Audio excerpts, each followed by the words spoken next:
Hola, buenas tardes. Pues aunque faltan un par de minutitos para las 6, y como tenemos aquí público quizá escaso pero selecto y entendido del tema, gente de Málaga, gente de Galicia, gente de Villaviciosa, o sea, no podemos pedir más. Así que vamos a empezar la charla con Leandro Fernández. Leandro, pues yo mentiría si no dijera que es uno de mis artistas favoritos. Además porque ha trabajado con dos de mis guionistas y creadores también favoritos, como son Greg Rucka y Peter Milligan, cuyo trabajo admiro enormemente, y cuando trabajan con Leandro, pues mucho más. Bueno, y además con Rodolfo Santulo, sí, señor, gran amigo y este excelente guionista. A Leandro le tuvimos aquí casi por casualidad. Yo no recordaba el año y él nos decía ayer que era el 2005, Leandro, sí. Cuando Esad Ribi, que nuestro gran amigo croata, gran en todos los sentidos de la palabra, nos dijo, pues ¿por qué no viene y llama un amigo mío que se llama Leandro Fernández? Y nosotros, que estamos empezando a conocer su trabajo entonces, porque me encanta y tal, bueno, estupendo, que venga. Y aquí se vino, estuvo pasando unos días con nosotros como invitado extraoficial. Ahora viene por fin como invitado oficial, y como pasa siempre que no podemos recorrer toda la obra de un artista que ha estado pues 20 y pico años ya trabajando, haciendo cosas importantes, pues vamos a pararnos en los highlights y en cosas que esperemos que sean interesantes para él, para hablar de ellas y para el público de escuchar. Lo primero es pues la pregunta típica, pero no por eso menos interesante, creo yo, que es cómo te iniciaste tú en el mundo del cómic allá en Argentina. Recordemos que Argentina es uno de los grandes países del cómic, unos 4 o 5 países del cómic. En el continente americano yo creo que son básicamente Estados Unidos y Argentina, luego hay más en el resto del mundo, en Europa y Japón. Pero Argentina es un nido, un mundo de creadores, de autores de cómics, de guionistas, y en una época también de revistas y de creación propia, que eso a ti que quizá te llegó un poquitito tarde, pero bueno, ¿cómo empezaste allí en tu Argentina natal? Sí, muchas gracias por la introducción y bueno, bien acertado lo que decís. Bueno, en Argentina, la generación a la que yo pertenezco, ocurrió una cosa que quizá ahora no es tan frecuente y por lo menos nosotros lo percibíamos de forma natural, que era que había muchas historietas en todos lados. O sea, estaba realmente presente en la vida cotidiana de todos. Y para mí era natural ir al peluquero y que hubiera una mesa con un montón de historietas, al doctor o donde sea. En la terminal de buses había kioscos donde se vendían muchas revistas de historietas, se producía mucho. Había, por ejemplo, una editorial, la editorial Columba, que hacía varias revistas con historias que eran independientes unas de otras y de todo tipo de géneros. Entonces era realmente comprar una revista y muchas veces no sabía qué había dentro. O sea, no iba a comprar la revista de mi héroe favorito y a ver qué hacía este mes y cómo utilizaba sus poderes. No, me ponía a ver historias y de forma natural veía un montón de historias de todos los géneros distintos, con dibujantes buenísimos, con escritores buenísimos, que, insisto, se producía mucho y para mí era algo natural. A la vez tenía acceso porque en mi casa a mi papá le gustaban mucho las historietas y compraba historietas por ahí que eran de otros países, como Asterix, Lucky Luke. Después me empezaron a llegar en los 80 las revistas que se estaban haciendo aquí en España, como Simoc, Son 84, El Víbora. Bueno, había un montón de cosas que se empezaron a ver, pero igual la historieta siempre estuvo presente. Y la historieta también un poco era a la vez esta colección que les decía, o este editorial que hacía tantas cosas distintas. Otra de las cosas que eran muy importantes era que hacía adaptaciones de las películas más populares del momento, en historieta. Y sobre todo para los más jóvenes, cabe hacer como la aclaración de que cuando yo era chico, uno iba a ver una película y si la película le gustaba mucho, ya no había más nada que uno pudiera tener de la película.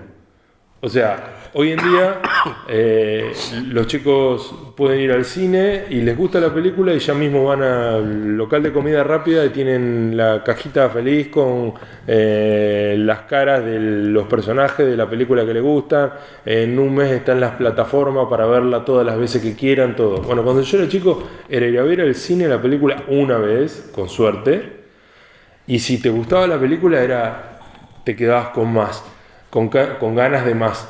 Una de las alternativas era, la única que había era comprar la historieta que salía ahí en esos días con la adaptación de esa película y era revisitarla y verla de nuevo. Entonces esa cosa entre el cine, la historieta, después vino el VHS, que también fue posterior, así de viejo soy.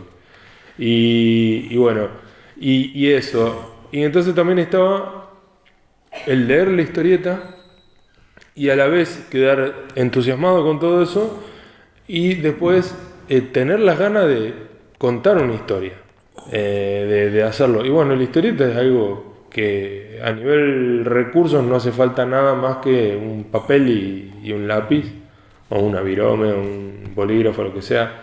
Entonces era cuestión de sentarse y dibujar, que es divertido, para mí lo sigue siendo. Y era bueno de leer, ver películas que me estimulaban, todo, y después sentarme a dibujar.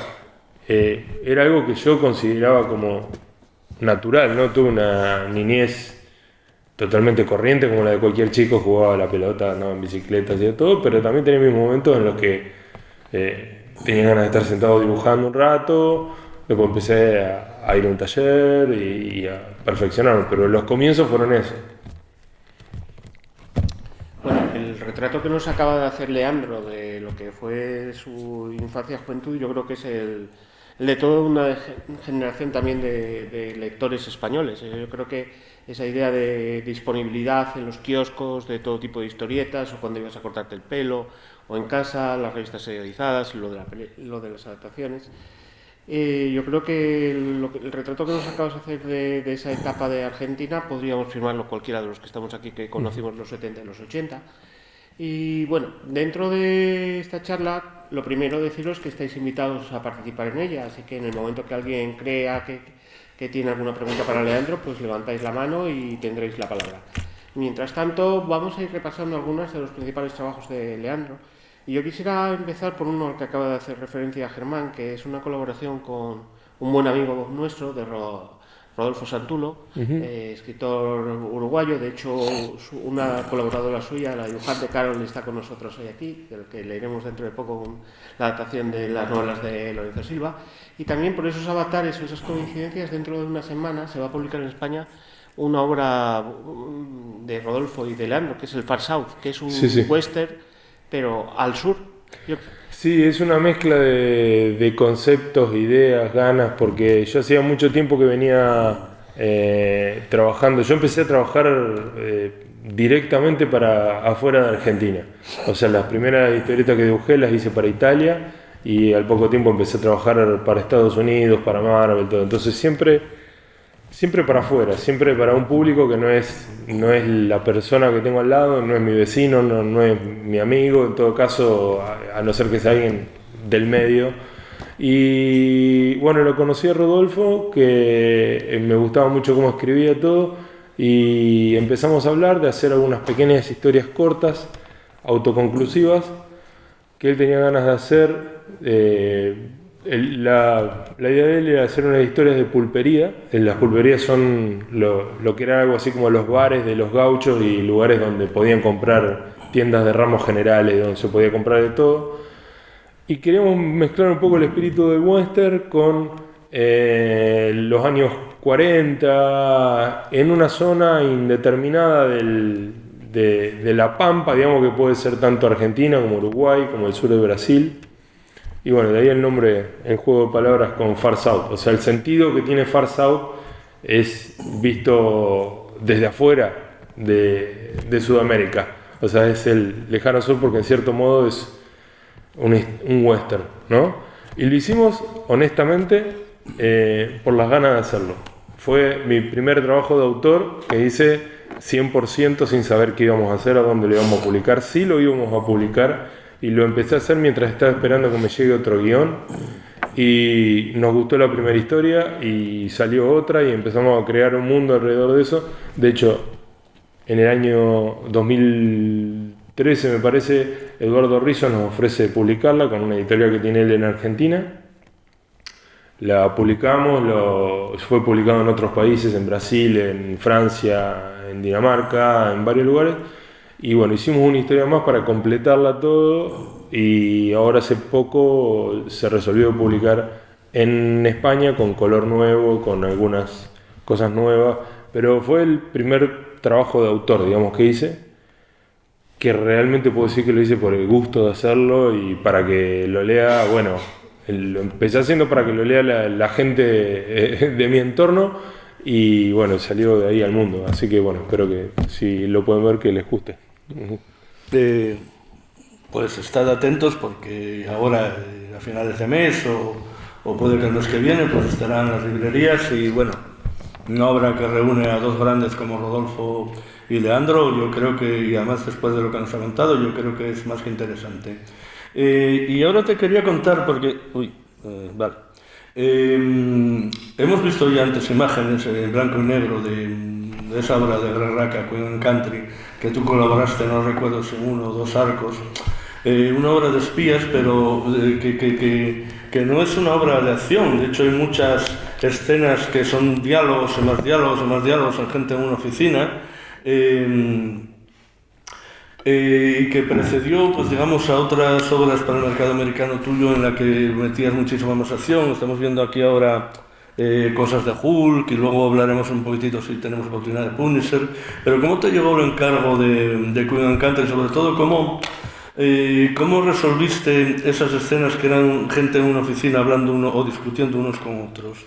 Sí, en realidad ese tipo de escenas a mí me encanta hacerlas porque es donde hay que buscarle un poquito de atractivo o ponerle un poco de voluntad para que el lector se quede, digamos, y se interese por la obra. Porque las escenas de acción o las escenas que de por sí se sabe que se va a ver algo interesante o previa a la acción o armas o lo que sea, es fácil de mostrar.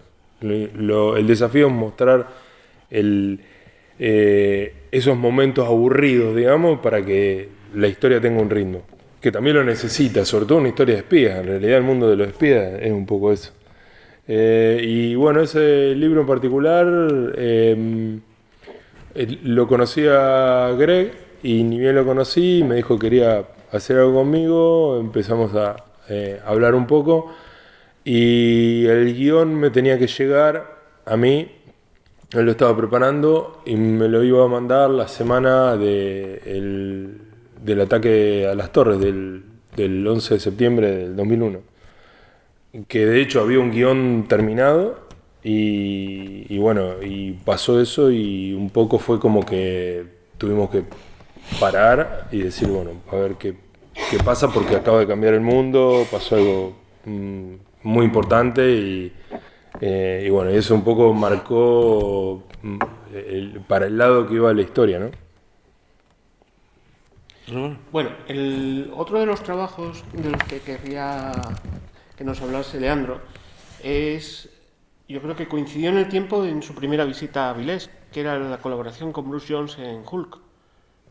No, sí, fue anterior. ¿Fue anterior? Anterior, sí. Pues, venía a coincidir más o menos, creo que la época en la que empezaba a ser publicado en España.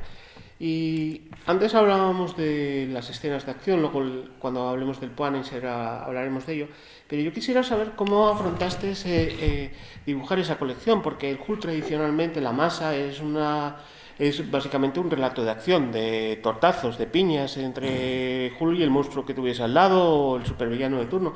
En cambio, Bruce Jones enfoca la serie desde el terror, a veces desde el terror psicológico y del suspense, con unos ritmos muy pausados, con unas atmósferas muy, muy bien pensadas. Yo quisiera que nos hablases un poco de cómo fue esa colaboración y también ese rol del dibujante dentro del relato. Sí, bueno, eran momentos en los cuales, eran porque ahora no conozco muy bien la actualidad de Marvel, pero fue un periodo particular en el cual había intenciones de hacer algunos cambios en el tono de las historias, no solamente de Hulk. Me refiero en general a muchas de las cosas en las que estuve involucrado y justamente Hulk tiene un tono distinto del Hulk clásico que se quiere del que venía anteriormente, pero te repito, no era nada más que Hulk, sino que había una intención en cambiar un poco la manera en que se contaban las historias. Era una decisión editorial, había un editor que estaba muy metido en eso, con el que trabajé mucho, Axel Alonso, que también estaba marcando una línea editorial donde intercambiaba escritores con, ya te digo, intenciones de contar otro tipo de historias, como me pasó cuando hice Punisher después, que fue directamente es un libro que para adultos, donde está muy alejado de la estética del superhéroe. Y ahí en ese tipo de historias me siento cómodo. Vamos a hablar ahora, además estamos viendo imágenes que no siempre coincide con lo que preguntamos, pero bueno, está bien que coincida porque así lo podéis... No, pero es la misma época eso, ¿no? Porque eso es Wolverine de... Sí, pero bueno, es tu segunda colaboración con Greg Rucka, con un personaje icónico totalmente, como es Wolverine, lo ves, ¿no? Aquí en España. Pero sin embargo el tono de la historia se parecía más a una especie de western fronterizo que tenía mucho que ver con los coyotes, la gente que pasa, pues a migrantes de México al sur de Estados Unidos, con traficantes, con carteles de traficantes de droga. No era el lobezno peleándose contra supervillanos y seres galácticos y cosas extrañas. Era, ya te digo, prácticamente un western. Bueno, cuéntanos un poco cómo te enfrentaste a este proyecto. No, es un poco también parte de lo que contaba antes, de las intenciones editoriales de darle a las historias un extra y no contar siempre, o sea, tratar de salir del círculo de las situaciones clásicas. Por eso está bueno verlo a Wolverine en una situación distinta, en otro país, en una cuestión que también cuenta un problema social. O sea, responde a esas intenciones editoriales que también, en mi caso, me permitían contar historias más interesantes. O sea, cuando tengo una historia que me gusta, que es creíble lo que se cuenta, con un buen escritor, como eso, que incluso me permite trabajar con la narrativa con libertad y en una atmósfera que me resulta interesante, bueno, es donde me sentí cómodo. O sea, no siempre pasa eso en el trabajo de alguien, pero cuando tuve la oportunidad lo puedo hacer y bueno, me sentí muy bien. Quisiera destacar una parte de tu trabajo que me gusta mucho, que es la composición en viñetas horizontales, a veces en diálogos, a veces otras no exactamente en diálogos, como por ejemplo esta página donde vemos en el extremo izquierdo pues a un personaje, el otro es en la otra parte de la viñeta prácticamente vacío, con algún elemento de mobiliario. En otras ocasiones pues pones a un personaje en la izquierda y al que habla con él en la derecha. Eso para mí me da una sensación absolutamente de movimiento y a la vez de cómo es dos personas hablando. Ese tipo de narrativa en diálogos o en escenas prácticamente estáticas como esto me gusta mucho. Yo no sé cómo, si es algo que tienes tú muy estudiado, si te fue saliendo de forma natural, cómo va saliendo el estilo de un dibujante o cómo... No, en realidad son las dos cosas. Debe haber una parte natural, producto un poco de la información que uno recibe inconscientemente cuando lee historieta que es chico, las películas que ve y todo, y también tiene que ver con un proceso de formación. O sea, cuando uno se pone a dibujar ya con intenciones de tomárselo más en serio, de ver si puede llegar a vivir de esto, lo que sea, y una de las cosas que yo digo que a mí me fue muy útil fue abrirme a las críticas y escuchar la opinión de gente con la que trabajaba, amigos, que obviamente eran bien intencionadas las críticas, porque eso me permitía tener un retorno de lo que yo hacía cuando uno es chico y empieza a dibujar es una actividad muy solitaria. Entonces, la hacemos nosotros y es muy difícil que le llame la atención a alguien más que a los padres, que lo pueden ver con el filtro del cariño y todo eso, y va a decir, ay, qué lindo lo que hace, así, o los compañeritos de la escuela donde no va a haber mucha objetividad. Entonces, cuando ya realmente uno dice, bueno, quiero avanzar un poco más, y se la muestra a alguien que sabe, o alguien a quien no conoce y tiene un espíritu crítico, y te hace una crítica y te destruye. Porque si no se entiende nada, o esto está mal, o está mal la figura humana, la perspectiva, etcétera, etcétera, y hay que empezar a aprender.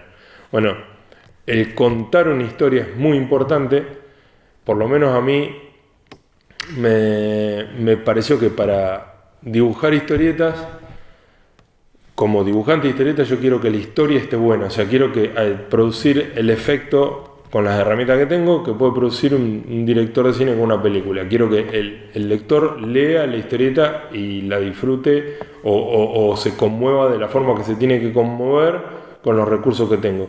Y es un trabajo de prestarle mucha atención.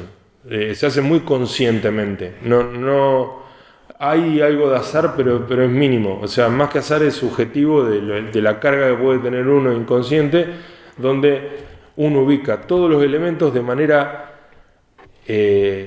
repito, consciente, a propósito, para lograr el efecto que quiere lograr cuando está contando la historia.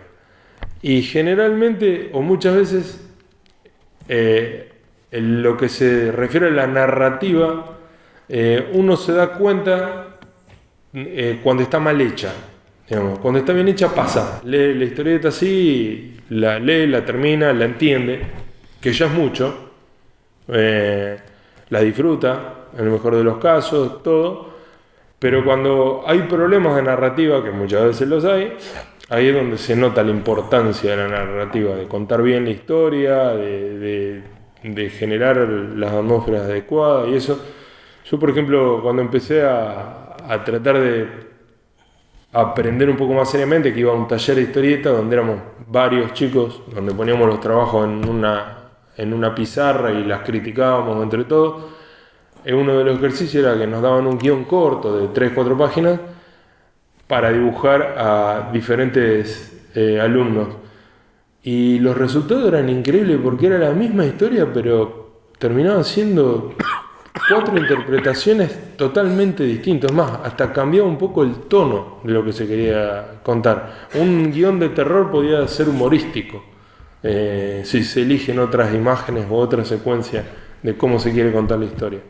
Por eso que es tan importante la narrativa, es fundamental en la historieta. No es nada más que superponer ilustraciones. No es eso. O sea, tiene que haber un ritmo, tiene que haber más elementos, menos elementos, no pueden ser todas las páginas iguales. Es por eso que, por lo menos de mi caso, para tratar de suplir la falencia que puedo tener como dibujante, siempre le presté muchísima atención a la narrativa. Y es algo que en los dibujantes que lo manejan bien lo disfruto mucho. Claro, estás hablando de narrativa, pero hay que tener en cuenta que tú, por lo menos en esta primera, pues tenías un guionista, por ejemplo.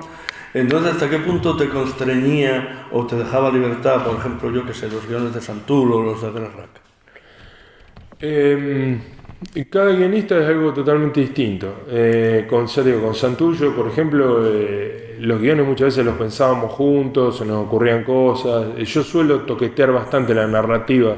Lo que me manda un guionista no lo cumplo a rajatabla, porque hay muchas veces que hay guionistas que no tienen una concepción gráfica de la acción que están contando, y si hago lo que me pide el guionista, para poner un ejemplo, voy a sacrificar la historia por mostrar algo que no es lo mejor. Entonces ofrezco alternativas de las cuales, si no funcionan, bueno, tendré que hacer otra cosa, pero me surge romper un poco los guiones, en el sentido de que voy un poco para el lado que considero mejor del punto de vista gráfico, que me parece que es el trabajo del dibujante.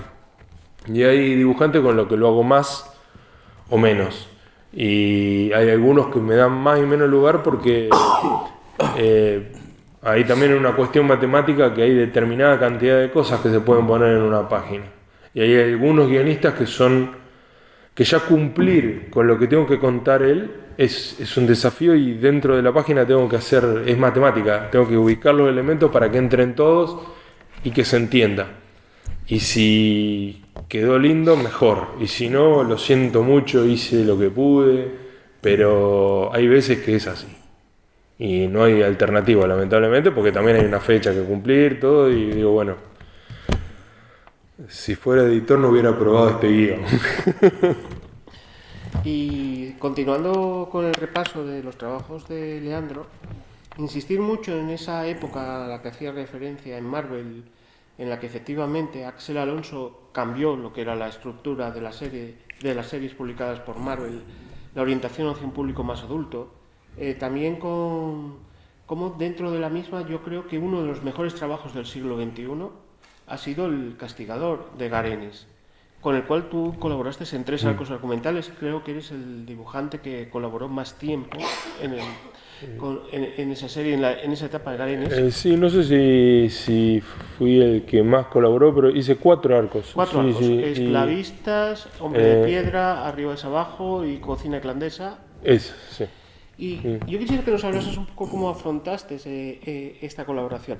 Lo digo porque la primera etapa de Ennis y Dillon, la mítica dupla de Predicador en Castigador, no tiene nada que ver con lo que luego hiciste.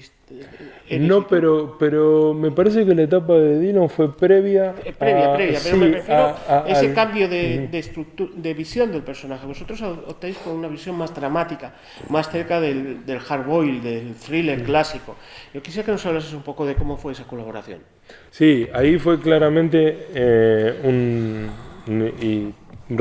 vuelvo a lo que decía antes, una decisión editorial donde se quiso hacer algo en particular con el personaje ese, porque, por ejemplo, el guionista es siempre Garth Ennis, a lo largo de todo ese periodo, que no sé cuántos números fueron, pero fueron como 100 números. Sí, no sé. cerca de una centena. Sí, un periodo largo. Sí, fue un periodo largo que, a ver, para quienes no lo conocen, el guionista es el creador de el cómic en el cual después hicieron la serie, que se llama The Voice. Seguramente la serie de televisión la conocerán. Bueno, tiene algunos puntos en común con el tono, con el sentido del humor, con esa cosa medio gore, así muy explícita, impresionante visualmente. Pero con una muy buena historia y muy bien contada. O sea, a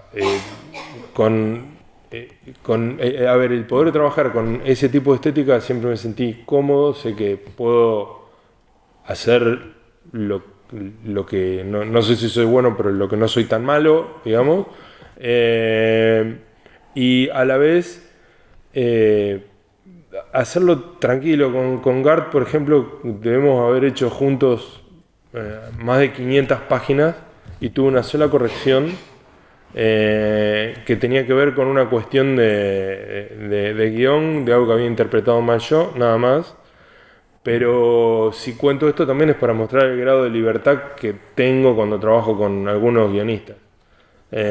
Y con él, que es un guionista muy bueno, muy reconocido, todo me dio libertad total y el trabajo fluyó durante todo el tiempo que trabajamos juntos. Otro trabajo por el que quería preguntarte, y además yo creo que es de los más recientes publicados en el mercado español, es Matanza Americana, una colaboración con Brian Hill, creo que es. Antes hablábamos en Far South como un western que mezclaba elementos de crónica negra, de frontera, y esto está también próximo al western, lo que pasa que en la América profunda, por decirlo de alguna forma, tenemos el terrorismo supremacista, organizaciones criminales y un thriller que funciona de principio a fin. Casi diría que el thriller es el medio natural en el que te mueves en el cómic. Quisiera que nos hablases un poquito de este trabajo.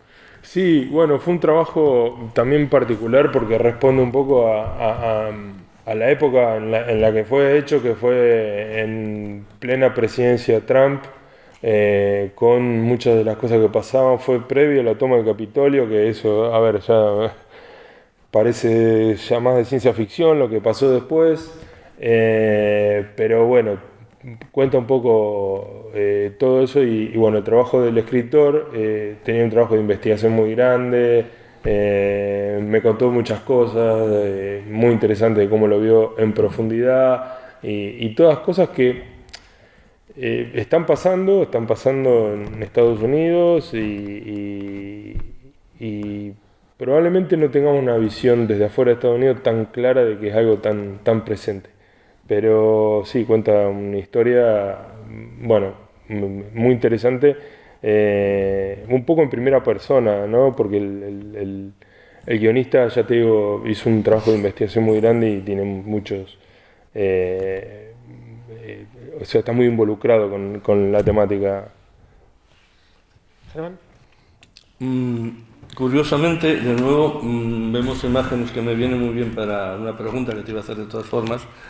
Tú hiciste un arco relativamente largo de Northlanders, aquella serie de Brian Wood que pues hablaba no exactamente de vikings, pero vamos, de tribus norteñas en aquella especie de invasión del norte, centro de Europa. Cada arco más o menos estaba hecho por un dibujante, de hecho hemos tenido aquí en esta mesa algunos de ellos, como Dean Ormston o Paul Azaceta. Tú que siempre, o casi siempre, por lo que hemos visto, tu trabajo estás, aunque sea unas veces con superhéroes y otras con personajes más, digamos, más realistas, pero siempre has trabajado como en ambientes urbanos. ¿Cómo te sentiste evocando esto, que se trataba de un cómic de alguna manera histórico, con un montón de bosques, con un montón de fortalezas medievales, Sí, espadas, un montón de sangre?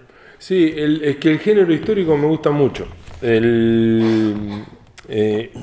Me gusta tanto las historias urbanas, todo. Llega un momento que determinadas cosas, un poco, una vez que las hice, me pueden llegar a cansar. Pero el género histórico está bueno, sobre todo ir variando y contando cosas distintas, porque me gusta mucho recopilar información, recrear, tratar de hacerlo creíble, que no me interesaba contar una historia. O sea, esta historia, si bien es de vikingos,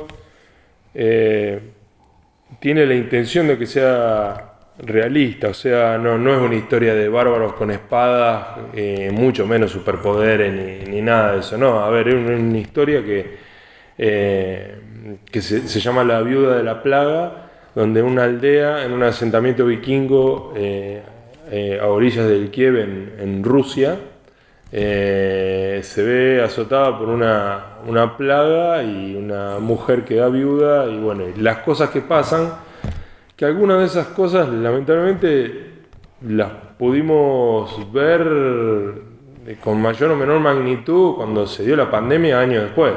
O sea, el problema de una epidemia, de estar todos en un entorno en el cual estaban en cierto modo encerrados, o sea, ese tipo de drama, con el agregado de que, a ver, en el momento que nos toca la pandemia a nosotros, por lo menos teníamos a la ciencia para escuchar, para entender o ver un poco qué es lo que estaba pasando. En esa época no se sabía nada y había pensamientos místicos, pensamientos religiosos de diferentes religiones.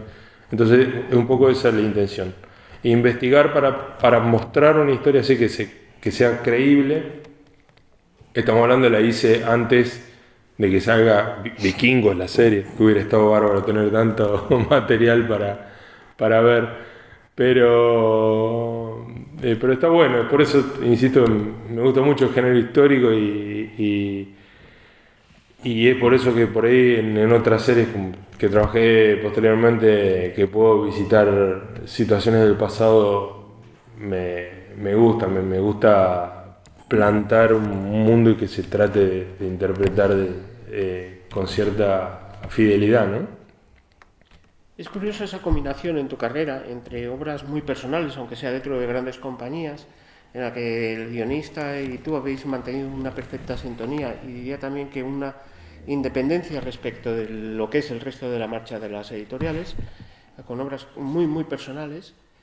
También te has visto también implicados en crossovers, en productos mucho más comerciales. Yo recuerdo que hiciste una colaboración para DC, un DC Premiere o algo por el estilo. Sí, hace poco. Hace poco, ¿verdad? Sí, hace poco, este año. ¿Y cómo ha sido ese contraste entre, digamos, el trabajo más personal con el trabajar con con todos los grandes nombres del panteón de superhéroes, con estos eventos en los que se juntan tantos personajes y tantas tramas al mismo tiempo? Sí, la verdad no tengo ningún tipo de problema en reconocer que no es lo que más me gusta, pero no porque tenga algo en contra, simplemente porque algo en lo que no me siento tan cómodo. Lo que pasa es que un poco es un ejercicio necesario que tengo, porque si hago siempre lo mismo, empiezo a trabajar en piloto automático y yo lo noto, y si yo lo noto, el lector lo va a notar, y me parece que hasta es casi irrespetuoso si eso pasa. Entonces, hago un esfuerzo grande para no entrar en piloto automático y después salir de mi zona de confort y hacer algo que por ahí es desafiante, aunque no sea lo que más me gusta, hace que, por lo menos momentáneamente, haga un ejercicio de trabajo para después, cuando sí vuelvo a mi cauce y en lo que me siento más como pez en el agua, lo hago con fuerzas renovadas, con ideas nuevas, con visiones nuevas y un ejercicio distinto. Me gusta, y reinterpreté de grande lo que era trabajar con los grandes íconos de la historieta, los personajes más populares, todo, y es como que lo revaloricé con los años, porque si bien de chico leí algunas historietas de superhéroes, no era lo que tenía todos los días a mano, y no estaba familiarizado al 100%. Pero de grande entendí un poco más lo que era, lo que significaba, y de grande me refiero a hace pocos años. Y mi acercamiento lo hice de otro punto de vista al que hice cuando tuve las primeras oportunidades. Por cierto, para los que estéis interesados, estas son algunas páginas de la historia de la que hablábamos antes, sí. la que hiciste con Rodolfo Santullo. Sí, esta es la edición original. La edición nueva que va a salir en España es a todo color. La edición original tenía un color distinto por capítulo, un color así como esta, plano. Y la edición tiene... Como algunos sepias o algunos grises. Cada historia tenía un color distinto. Y hicimos una historia más, o sea, ampliamos la historia general, y en la edición final que sale ahora también hay un cuento mío, un cuento narrativo, que tiene que ver con esto, ¿no? Es decir, en prosa. Sí. Ah, interesante. Tiene que ver con esto, o sea, incluso antes hablaste de Santullo, hace muy poco acaba de sacar una novela, y en la novela... La sangre llega al río. Sí, en la novela incluye un personaje que está enfarsado, que tiene un anclaje en un personaje real, o sea, hay algunas cositas, o sea, hay cositas de la realidad, digamos, en cierto modo, en la novela. La novela está muy buena. Pues llega la hora de hablar de tu colaboración con Peter Milligan, que lo primero que hiciste, si no tengo yo mis notas mal, fue un episodio de la serie 5 Ronins, que prácticamente trataba de hablar de algunos personajes. Hiciste la tarea, ¿te sabes? Todo. No, es que no lo leí todo. Yo me había olvidado. Y de Peter Milligan me lo leo todo, y de ti prácticamente también. En el Japón medieval. Pero bueno, luego hubo dos obras para mí muchísimo más importantes, como esta primera de Names, en que para mí, y yo creo que lo estáis viendo, cambiaste de alguna manera tu estilo, lo hiciste como más fluido, más... no sé, esta es una historia, como todo de Peter Milligan, muy difícil de explicar, que tiene que ver con una joven viuda que intenta vengarse, descubrir por qué alguna organización extraña que está atacando a las finanzas del mundo, pues... hizo suicidarse a su marido aparentemente, y se encuentra con todo tipo de cosas extrañas y de problemas. Y tu dibujo aquí, como digo, yo creo que hubo un cambio, una evolución, una manera deliberada de contar esta historia de otra manera. ¿Cómo lo ves tú? Bueno, está bueno que se vea eso porque fue la forma en la que me sentía en ese momento. Este trabajo es posterior a Far South y con Far South literalmente hice lo que me salía, así con soltura.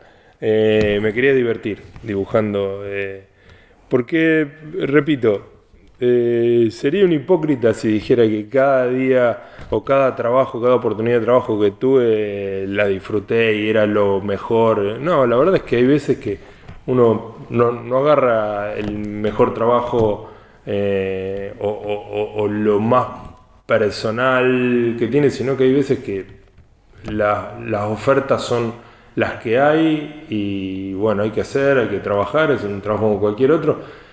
Y no puedo decir que haya hecho cosas de las que me arrepiento, que no me gustaban, pero sí de que eran trabajos de los que no ponía toda el alma, digamos, en el trabajo. Acá sí, acá cuando empecé a hacer trabajos de autor, que primero fue Far South, después empecé con Peter a hacer algunas cosas, la intención era justamente hacer contarle la historia que queríamos de la mejor manera posible. Con Peter tengo mucha charla a medida que vamos haciendo las cosas, compartimos ideas, contamos la historia entre los dos. No es que él me manda un guión y quiere que haga lo que él me dice, no. Entonces es muy fluido, es un trabajo que salió así y bueno, lo vivimos así. Me gusta que me hagas ese comentario porque si se percibe de esa manera lo veo como positivo. Sí, además hay una cosa que hacías personajes casi llevándolos al límite, casi caricaturescos, con momentos de acción extrema, de violencia extrema. Sí, pues quería que sea expresivo, o sea, alejarme un poco de la realidad, del dibujo realista, no pretendo hacer un dibujo realista, pero sí que el lector tenga lo que es más la parte impresionista de la historieta, que para mí es el espíritu de la historieta. O sea, una cosa es algo mal hecho, pero otra cosa es cuando estamos transmitiendo emociones, que es lo más importante para mí de la historieta. Hablaremos luego de tu otra obra con Millegand, de Discipline, pero mientras tanto quizá José Manuel tenga algo que acotar. Quisiera que nos hablases de una colaboración, o por lo menos a mí sorprendente, porque conocía, la mayor parte de tus trabajos están relacionados con la industria estadounidense, pero hay también una colaboración para el mercado francés, algo llamado Hunter o algo por el estilo, que era una serie de espías, un thriller internacional, alguno incluso con ambientación en Cuba.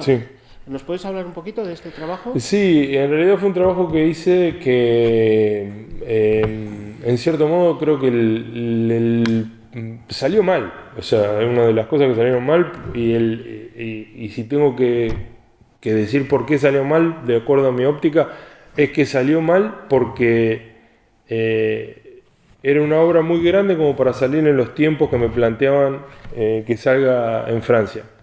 O sea, era una obra muy compleja de espionaje, donde pasaban muchas cosas en diferentes lugares del mundo, muchos actores. O sea, tendría que haber salido, siendo generoso, 3 álbumes por año para mantener un interés, y salía 1 por año. Encima, en un momento hubo problemas de coordinación, uno se demoró y no salió en la fecha que tenía que salir, y el que no salga ahí significa que salía 6 meses después. Y es como ver un capítulo de una serie de suspenso, de a un capítulo por vez, y que el próximo lo va a ver dentro de un año. No hay forma de mantener interés. Y ya cuando iba por la mitad del segundo dije, bueno, si lo termino y esto no mejora un poco más, no va a haber un tercero, y quedó inconcluso. Así que, nada, si me preguntas, mi respuesta es algo que salió mal y que ahí quedó. Hay que agradecer también la sinceridad. Pocos artistas se exponen al público ser tan autocríticos. Sí, lo que pasa es que esas cosas pasan y, qué sé yo, cuando pasa es complicado porque uno invierte mucho tiempo, mucha energía, mucha buena voluntad, uno trata de hacerlo lo mejor posible, y cuando pasa algo así es frustrante, es muy frustrante. Y también existe esa cosa de que sentís que no estás cumpliendo con el público si es que alguien lo empezó a leer, pero tampoco fue una decisión mía que eso no se siga. Así que, a ver, si a mí me decían, hubiera dicho, ¿quieren seguir con la historia? Me parece perfecto que la dibuje otro. O sea, no dejen al lector sin la historia, pero que se encargue otro. Pues vamos a seguir hablando de Peter Milligan. La primera es que creo que incluso no dije ni el título de la obra, era The Names, los nombres, que se publicó bajo el paraguas de Vértigo. Esta segunda se llama The Discipline, que aunque no tengamos a Diego, yo creo que es casi seguro que se traduciría como La Disciplina. Y salió un Image, ninguna de las dos ha visto la luz aquí en España, así que la gente que piensa que se publica todo, pues no, así que si hay editores presentes en la sala, que hay dos obras muy grandes, muy importantes, de dos grandes del cómic como son Peter y Leandro, que están inéditas en nuestro país, así que discúlpame, creo que Discipline me parece que salió en España. Me parece que, porque Panini tenía todos los derechos... ¿Alguien lo recuerda que haya salido en España? Está en español, me parece. ¿No? Tengo que hablar con la gente de Panini. Vamos a enviarles un mensaje.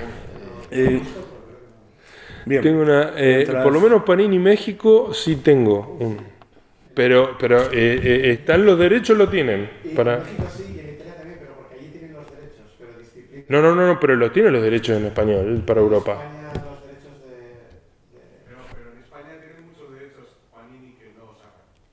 Ah, bueno, ese debe ser uno. Claro, se ve que el ejemplar que tengo yo debe ser el de México, pero los derechos los tiene. Pero en España no los tiene Panini. Panini no puede sacar cosas. Entonces no salió. Sí, yo creo que no sale tampoco. Bueno, independientemente de esto, lo podéis comprar en un tomito muy hermoso en inglés y ahora todo el mundo entiende inglés y si no, ya sabéis eso de poner el móvil encima de la pantalla. Además merece la pena. En palabras de Peter Milligan, esto es una historia que está llena de sexo, pero que no tiene nada que ver con el sexo. ¿Cómo te sentiste cuando Peter te planteó, vamos a hacer esto, que es así, vas a tener que dibujar un montón de escenas sexuales, pero la historia no tiene nada que ver con el sexo? Qué bueno, vamos a hacerlo. Así, tal cual. No, era interesante la historia, el planteo de la historia estaba bueno. A mí siempre me gustó trabajar con él. Y bueno, y obedece también esa inercia que tenía el trabajar con proyectos de autor. Estaba muy entusiasmado en ese momento. Discúlpame, porque tanto de The Names como esta tenéis los derechos tú y Peter, ¿no? No, The Names no, porque ese se hizo en Vértigo, o sea, compartimos los derechos con DC. Pero esta sí. Esta sí. Sí, disculpa. Sí. No, y fue una obra que fue muy, muy polémica cuando salió, o sea, hubo mucha controversia con la portada, pero era un poco la idea, contar una historia a través de los ojos de una mujer, de cosas que le pasaban, un poco sobrenaturales, todo. La historia es muy interesante, me entusiasmó mucho de entrada y me parece una intervención interesante que tuvimos los dos con esto. Estuvo bueno hacerlo, por ahí salí un poco de lo que venía haciendo siempre en términos de género, de historia, de tipo de historia, pero lo pasé bien haciéndolo. Antes de que pregunte José Manuel, ¿habéis pensado en volver a colaborar los dos, tú y Peter? Sí, somos amigos con Peter y nos encontramos frecuentemente. Sí, estamos en contacto todo el tiempo. Digamos, es del tipo de autores con los que de vez en cuando, seguramente, si tengo la oportunidad, me gustaría volver a trabajar porque tuvo buena experiencia. Todo. Y hay un nombre que ha surgido a lo largo de esta charla tantas veces como el de Peter Milligan, que es el de Greg Rucka. Y no podemos dejar de preguntarte por La Vieja Guardia, una serie en la que sí que es creación de los dos, al 50%, publicada por Image, que ha tenido serie de televisión en Netflix relativamente reciente, o una película. Película, mejor dicho. Yo quisiera que nos hablases un poco de cómo fue este proceso de creación del cómic, si ya lo estabais pensando con la idea de que pudiese adaptarse al formato audiovisual, si luego vino a posteriori esa idea, si tuvisteis alguna implicación o simplemente creasteis una historia para cómic y vieron unos señores, pagaron dinero y vosotros no tuvisteis implicación alguna en la película. No, sí, no fue tan así. Hay muchas cosas que no puedo contar porque tiene que ver con la naturaleza íntima del proyecto, digamos. Pero básicamente en este momento que yo estaba tan entusiasmado haciendo trabajos de autor, me llama Greg, con quien ya habíamos hecho algunos libros, y me dice si quería hacer un trabajo de autor con él, y él lo que me dice es, en una línea me lo resumió, me dice, ¿te gustaría hacer una historia de inmortales?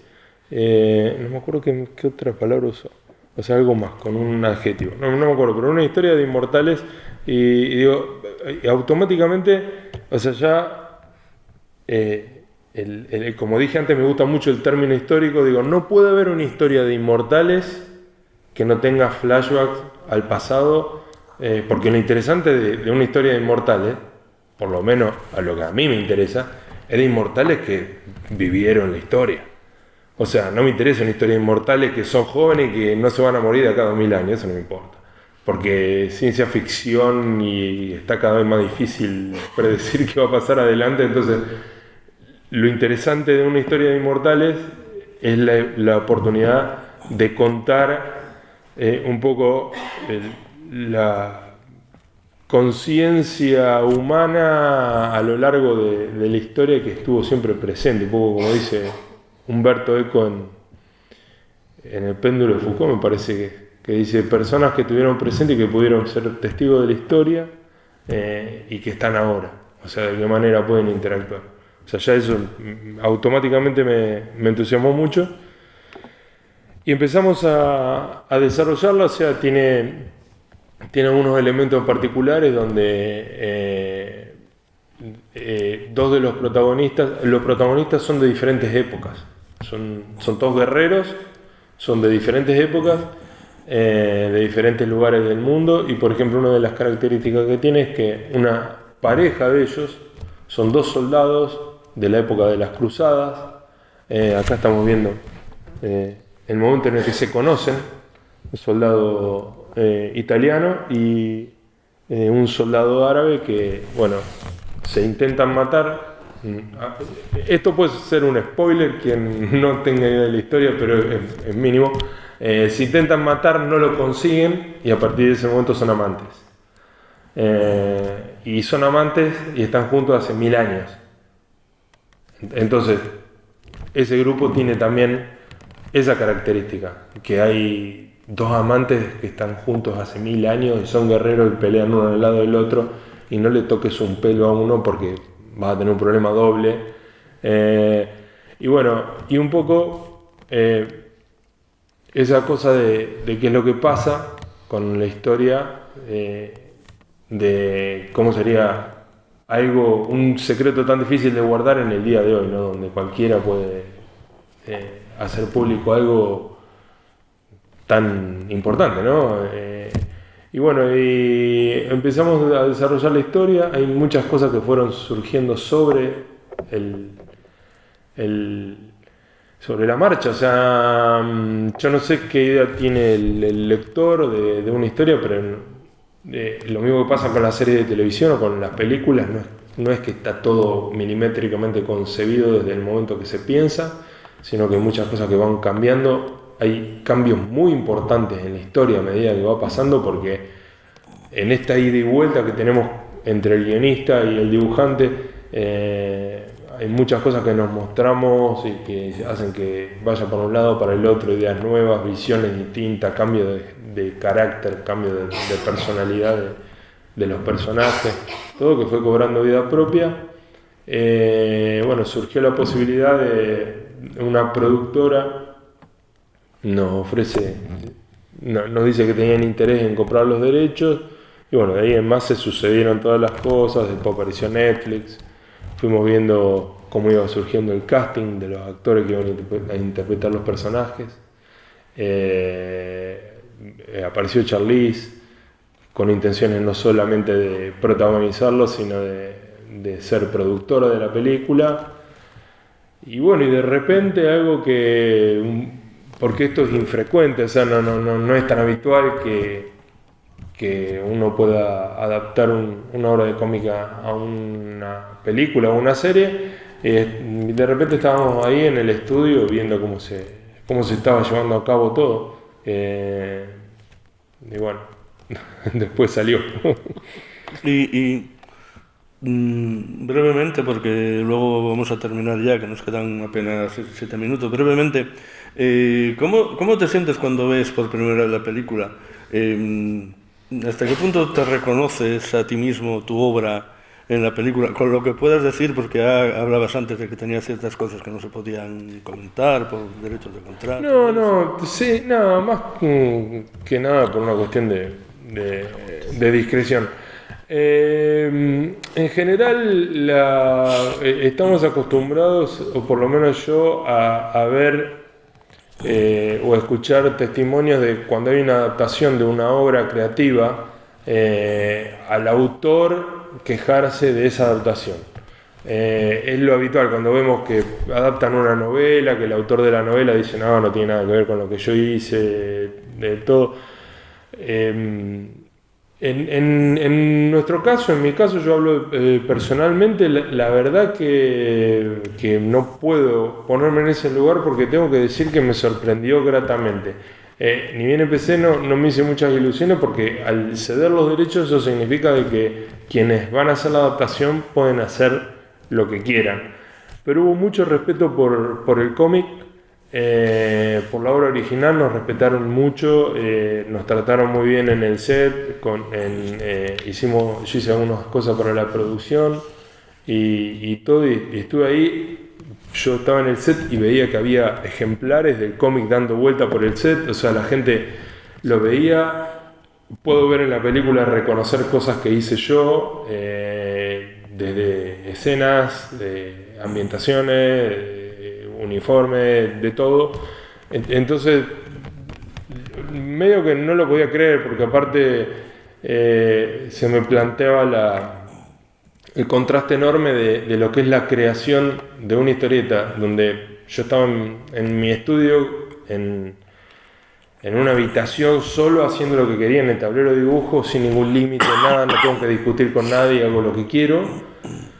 Y de repente ver lo que es hacer una película, que estoy en un estudio en Londres, donde hay 200 personas, o en el medio del Sahara, en Marruecos, con 500 personas, lleno de camiones por todos lados, todo, estando 3 días en el desierto para lograr una escena que dura 3 minutos.